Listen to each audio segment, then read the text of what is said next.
Kalau kurban kaleng ini lebih kepada orang yang pengen instan, pengen nggak mau repot, dan dia pengen merasakan juga bahwa kurbannya dia berkah. Karena benar-benar si mustahik itu benar makan daging kurban. Selama ini yang dibagikan kepada mustahik itu kan daging mentah. Mustahik nggak bisa masak, nggak punya alat masak, dia lapar. Akhirnya apa? Daging itu dia jual, dapat uang, uangnya buat beli makan. Manfaat kurbannya dapat, tapi barokah kurbannya nggak dapat.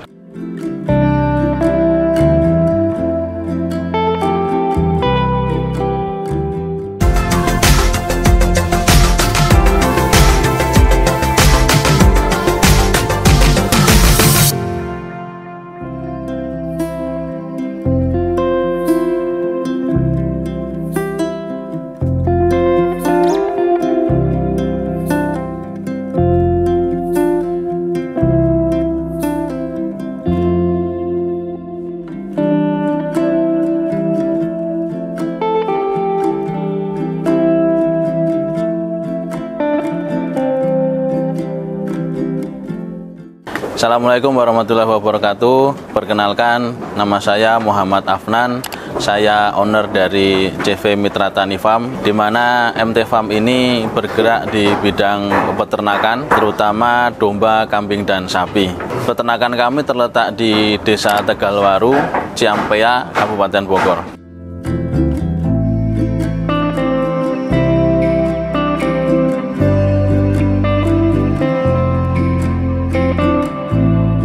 MT Farm saya rintis dari tahun 2000 ketika saya masih kuliah di IPB. Saya masuk IPB tahun 2000, kemudian tahun 2002 saya menjualkan domba, peternak domba.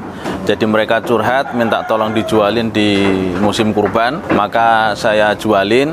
Saya tawarkan kepada teman-teman yang ada di IPB yang mau beli hewan kurban, beli ke saya. Untuk wilayah Jabodetabek saya kirim. Kemudian tahun 2002 tersebut penjualan kurban kita 25 ekor, di mana hasilnya waktu itu saya bisa beli HP, di mana mungkin tahun 2002 itu HP adalah barang yang istimewa. Kemudian 2003 kita dapat dana field trip dari kampus 7,3 juta.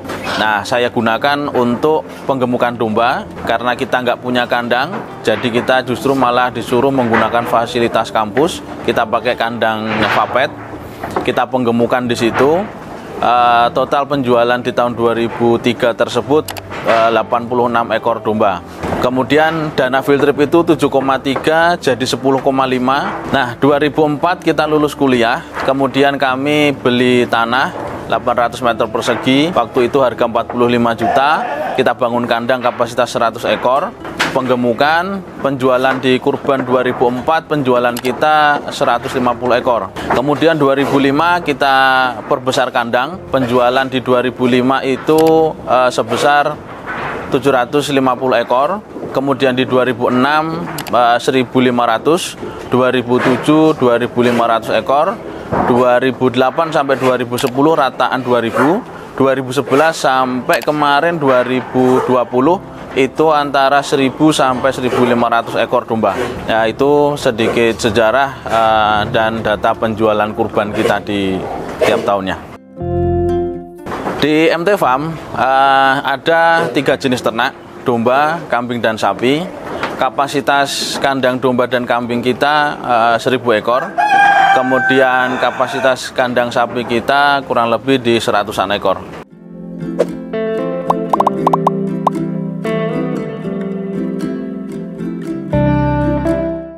Perjalanan penjualan ternak kita untuk harian, kita pernah menjual ke segmen market Jagal. Kemudian pernah di Jagal itu kita menjual sebulan itu 1.000 ekor. Kemudian dari situ kita pindah market ke suplai jasa catering akikah. Jadi kita nyuplai jasa catering akikah yang ada di Jabodetabek. Kemudian dari situ market kita ganti menjadi kita suplai restoran dan warung makan. Kita suplai sate Senayan, sate Kairo, sate Bali Bull.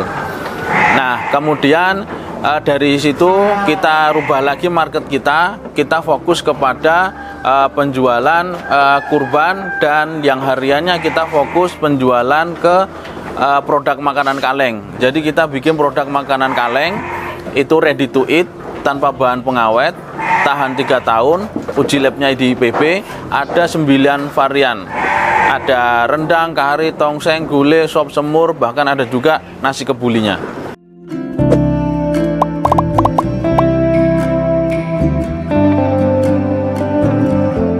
Pengalaman kita dari market tadi, kita suplai jagal, kemudian kita suplai jasa catering akikah, kemudian kita suplai restoran atau warung makan.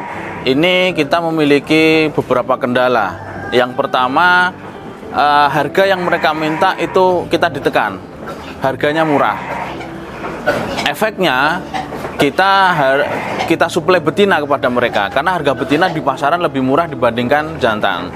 Hakikinya ketika kita memotong betina itu sudah rugi, karena harusnya betina ini bukan untuk dipotong tetapi untuk dijadikan indukan atau bibit. Boleh betina yang dipotong ketika memang betina tersebut sudah afkir. Kemudian kendala yang kedua, jagal market yang tadi saya ceritakan, mereka tidak cash and carry. Mereka sistemnya tempo atau dihutang. Sementara ada juga pengalaman kita yang dihutang dan orangnya kabur sehingga hilang, jadi kita rugi bener. Itu tidak ada yang cash and carry dan berisiko kita untuk rugi. Nah, dari situlah kita membuat produk khusus, di mana kalau tadi kita nyuplai jagal, kita nyuplai catering akikah, kemudian kita nyuplai warung sate atau warung makan, restoran, itu kan bukan produk end user. Kita masih nyuplai ke rantai, satu rantai saja. Nah, kita membedah ternak, kita 1 ekor domba atau sapi, itu kita rubah produknya menjadi produk end user. Domba, kambing, sapi tadi produk utamanya adalah daging. Kemudian ada tulang, ada kulit, ada jeroan, ada kepala kaki. Nah, daging kita rubah produk end usernya menjadi rendang. Kemudian jeroan kita rubah menjadi gulai. Kemudian kulit kita bikin masakan tongseng. Nah, kemudian tulang, sebagian tulang kita bikin sop. Nah, dari bagian-bagian tadi itu kita rubah menjadi produk end user yang harapannya adalah langsung ke konsumen langsung. Keuntungannya kita menjual ke end user adalah tadi kita memutus rantai. Yang keduanya adalah kita dapat cash and carry. Jadi orang yang beli end user ini langsung bayar cash. Dan untungnya lagi adalah bagi si pembeli itu langsung bisa menyantap, langsung bisa dimakan produknya kita. Nah, itu perubahan yang kita buat. Kita lebih fokus saat ini untuk penjualan ke makanan kaleng, dan hariannya kita punya salama akikah dan gongnya tetap di penjualan kurban.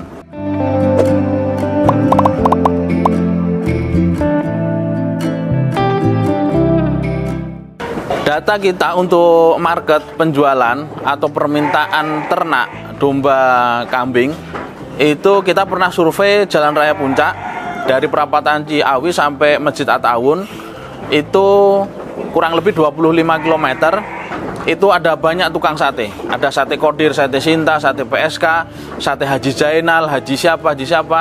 Bahkan sate Haji Kodir itu punya 6 atau 7 cabang.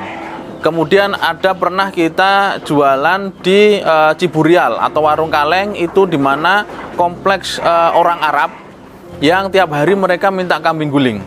Nah, kita survei Jalan Raya Puncak tersebut, ternyata kebutuhannya per hari itu 200 ekor. Kalau sehari 200 ekor berarti sebulan sudah di 6.000 ekor. Itu satu. Yang kedua, tadi kita suplai sate khas Senayan sama sate Kairo. Sate khas Senayan itu sehari butuh 35. Sate Kairo itu 15. Jadi dari 2 restoran ini saja sehari 50 ekor.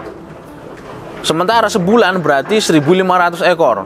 Kalau tadi yang Jalan Raya Puncak 6.000, ini 1.500, berarti sudah 7.500. Yang ketiga, market yang pernah kita jalani adalah kita suplai jasa catering akikah. Ada satu manajemen catering akikah di Jakarta, dia punya cabang 15 cabang di Jabodetabek. Satu cabang sebulan butuh 200 ekor kurang lebih. Berarti satu manajemen catering akikah ini sebulan itu 3.000 ekor.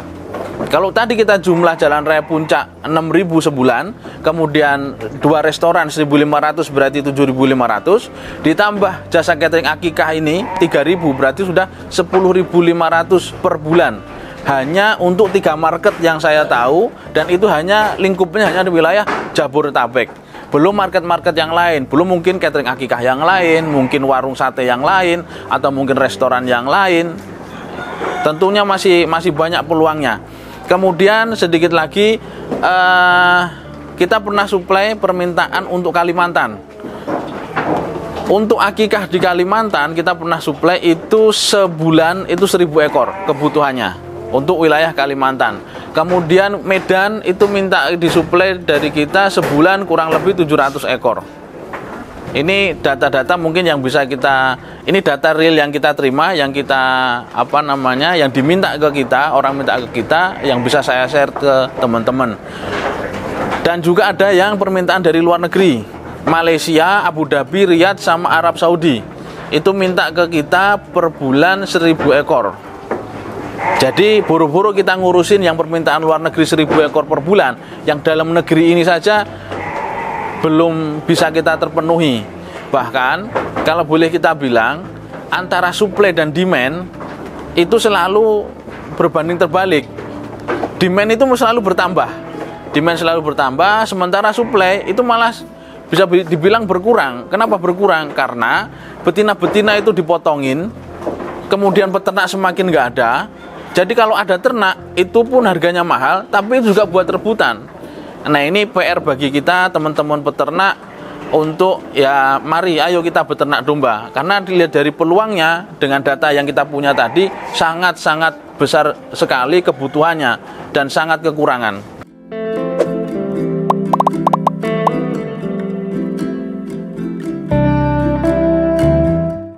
Kondisi MT Farm ketika pandemi, ketika tahun 2020 pandemi sudah mulai terasa, kita merasakannya. Tapi di market kurban justru malah kita tergolong viral. Kenapa? Karena kita bikin produk kurban kaleng. Tadi makanan kaleng tadi kita buat menjadi kurban kaleng. Jadi orang kurban ke kita, nah kemudian kita sembelih di tempat kita proses, kita masak, kita bikin rendang. Nah itu setelah jadi rendang kita kembalikan lagi kepada pekurban atau bisa kita salurkan kepada yang berhak. Jadi ketika kurban kemarin 2020, total penjualan kurbannya kita untuk domba kambing itu 1.000 ekor, sapinya 200 ekor, dan dari 1.000 ekor domba itu yang dikalengkan kurang lebih ada 500 sampai 600 ekor yang dipotong di kita. Kemudian di sapi itu ada 100 ekor yang dipotong di kita untuk dikalengkan. Total untuk kurban kaleng tahun 2020 itu sebanyak 50.000 kaleng. Nah, kami yakin, kami optimis di tahun 2021 ini kami memiliki target untuk kurban kaleng itu 100.000 kaleng.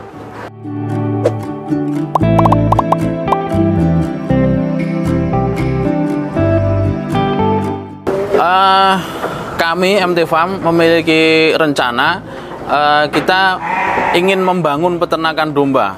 Bukan hanya MT Farm saja, tapi kita ingin para peternak ini juga mari kita bangun bersama peternakan domba, kambing, dan sapi. Utamanya mungkin di domba dan kambing atau khususnya di domba. Nah, bagaimana? Salah satu caranya adalah kami ingin membuat punya peternakan pengembangbiakan. Kemudian kita punya hasil dari pengembangbiakan ini nanti kita gemukkan. Nah, setelah nanti gemuk, nanti kita potong, kemudian kita kalengkan. Jadi hulu hilirnya kita pegang, dan itu pengennya kita juga bukan hanya MT Farm, tapi kita juga bersama-sama dengan peternak lain. Kita punya pembibitannya, kita punya penggemukannya, kita punya pemotongan dan pengalengannya. Dan harapannya di pengalengan kita harapannya menjadi menjadi lokomotif, menjadi loko buat teman-teman para peternak yang lain, di mana biasanya peternak itu tidak bertemu dengan pembeli. Jalurnya biasanya peternak dibeli tengkulak, dibawa ke pasar, dibeli pembeli 1, pembeli 2, baru end user. Kalau boleh saya bilang, di harga peternak itu katakan hanya 1.000, di end user itu 10.000. Nah, yang menikmati 9.000-nya ini siapa? Ya tadi, jaringan tadi. Nah, harusnya sebaiknya peternak itu bisa merasakan yang 9.000 tadi. Nah, salah satu caranya adalah peternak punya domba, silahkan datang ke kita. Mas Afnan, minta tolong nih 1 ekor domba, tolong dikalengkan. Ya dagingnya, ya tulangnya, ya kulitnya, semuanya dikalengkan. Biaya pengalengannya per kaleng berapa sekian, dibayar sama peternak. Kemudian setelah menjadi produk makanan kaleng, itu udah jadi miliknya peternak. Dan peternak ya langsung bisa ketemu end user untuk menjualnya. Jadi dia bisa merasakan, jual ke end user, merasakan yang tadi selisih 9.000 tadi. Harapannya begitu, sehingga peternak ini semakin senang, semakin bergembira dia beternak, tapi juga kita bisa menjamin dari sisi market, dari sisi keuntungan.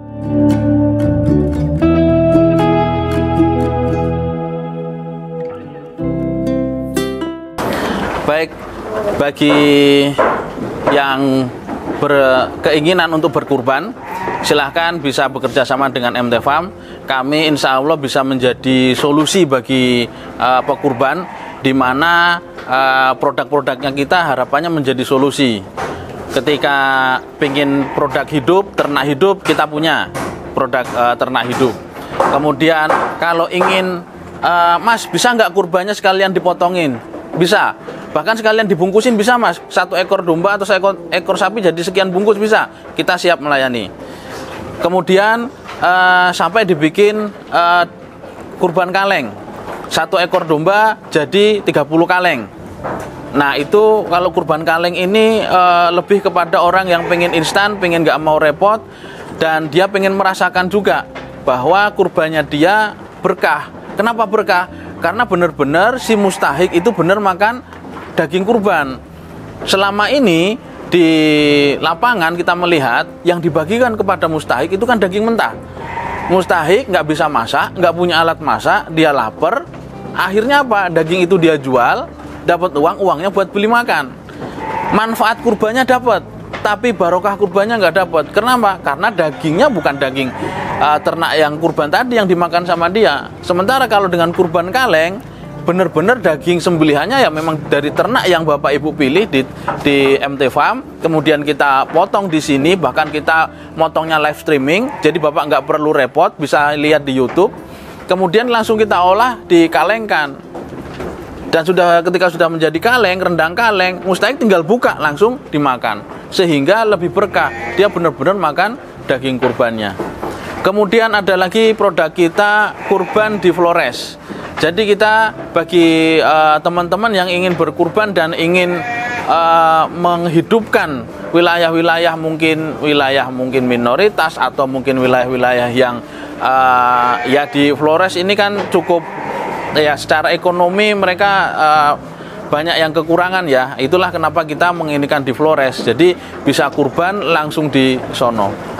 Harapannya teman-teman bisa mendapatkan produk kurban dari MT Farm. Kita punya banyak produk. Harapannya menjadi solusi buat para pekurban. Terima kasih. Mohon maaf. Assalamualaikum warahmatullahi wabarakatuh.